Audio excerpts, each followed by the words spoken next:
Maharashtra assembly ఎన్నికల్లో మహాయుతి కూటమి ఘన విజయం సాధించింది. ఈ నేపథ్యంలో బీజేపీ పార్టీ శ్రేణులు భారీ ఎత్తున విజయోత్సవ సంబరాలు జరుపుకుంటున్నారు. బీజేపీ పార్టీ సంబరాలకు సంబంధించి మరింత సమాచారాన్ని మహారాష్ట్ర నుండి మా ప్రతినిధి అరుణ్ కుమార్ అందిస్తారు.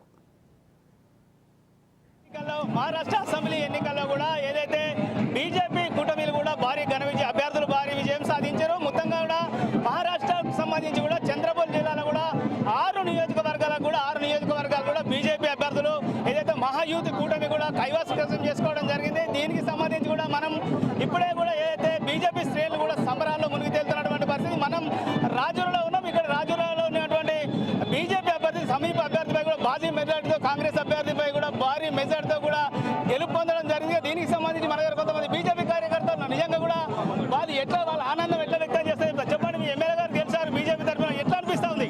బాగా అనిపిస్తున్నది మాకు. యా విధానసభ ఈ దేవరావు బొంగుడే మాచంగు ఇంత కష్ట చేసినాడు, వచ్చినాడు ఈడతాన వచ్చినాడు, దాని ఆమ్దాన్ని కూడా వచ్చినాడు ఈ వార్త అని వచ్చేట టైంలో అంటే మంత్రి बनाशेद ఇది ఉన్నది. బాకేం లేదు. युवा खेल फक्त देवराव भाऊ बोंगड़े. देवराव भाऊ, सम्मानीय देवराव भाऊ, हमारे बीजेपी मतलब स्टेट में गवर्नमेंट फॉर्म होने के बाद क्लियर हो गया ना, कैसा लग रहा है?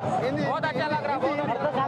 बोला अब देवराव भाऊ आने से ये विधानसभा का चेहरा मोहरा बदलने वाला है और डेवलपमेंट बहुत भारी से होने वाला है. बट आप बोलिए भैया, क्या कैसे ये हामी होना बीजेपी का ये हामी दिया ना, वो हामी का बार में आपको एमएलए को पट्टम कर रहे हैं ना, कैसे लग रहे हो? बहुत अच्छा लगा. हमारे देवराव दादा आज इस जगह राजूरा विधानसभा के आमदार बने हैं, तो आज से ये विधानसभा का विकास चालू हो जाएगा और देवराव दादा विकासाचा वादा आमचा देवराव दादा. फिर ये अब कैसा लग रहा है? अच्छा लग रहा है, बहुत अच्छा लग रहा है. రైట్ గా ఇదైతే మొత్తం కూడా కార్యకర్తలు తెలుపుతున్నటువంటి పరిస్థితి. ఏదైతే మహా యూత్ కూటమి కూడా ఘన విజయం సాధించింది.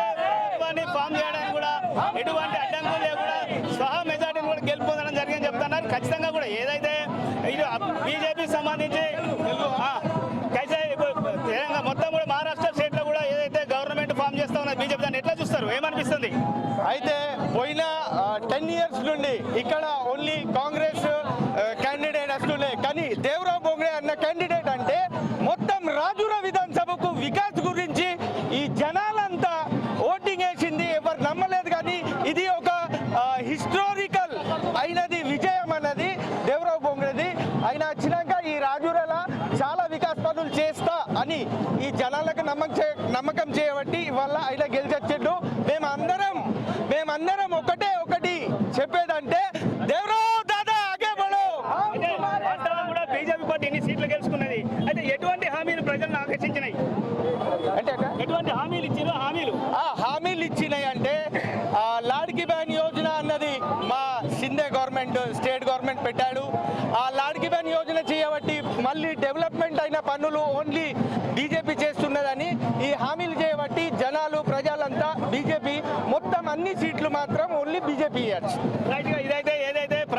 ఏదైతే బీజేపీ అభివృద్ధిని ప్రజలకు బీజేపీ ద్వారానే అభివృద్ధి జరుగుతుందని ప్రజలు కోరుకుంటా ఉన్నారు. ఆ విధంగానే కూడా ఏదైతే గతంలో మహిళలకు 1500 రూపాయలు కావచ్చు, అదేవిధంగా ఇప్పుడు 2100 కూడా పెంచి కూడా వాళ్ళ అకౌంట్లలో కూడా డబ్బులు జమ చేసేటువంటి కార్యక్రమం కావచ్చు. అదేవిధంగా రుణమాఫీ, రైతుకు సంబంధించిన రుణమాఫీ విషయంలో కూడా బీజేపీ ప్రభుత్వం ఇచ్చినటువంటి హామీల విషయంలో కూడా ప్రజలు ఆకర్షితులైన రాష్ట్ర వ్యాప్తంగా కూడా బీజేపీకి అయితే పట్టం కట్టిను. బీజేపీ కూడా ఏదైతే ప్రజలకు ఇచ్చినటువంటి హామీలను కూడా బీజేపీ నాయకులు నెరవేర్చాలని అయితే రాజూరా నుంచి బీజేపీ ఏదైతే కార్యకర్తలు అయితే కోరుతున్నటువంటి పరిస్థితి.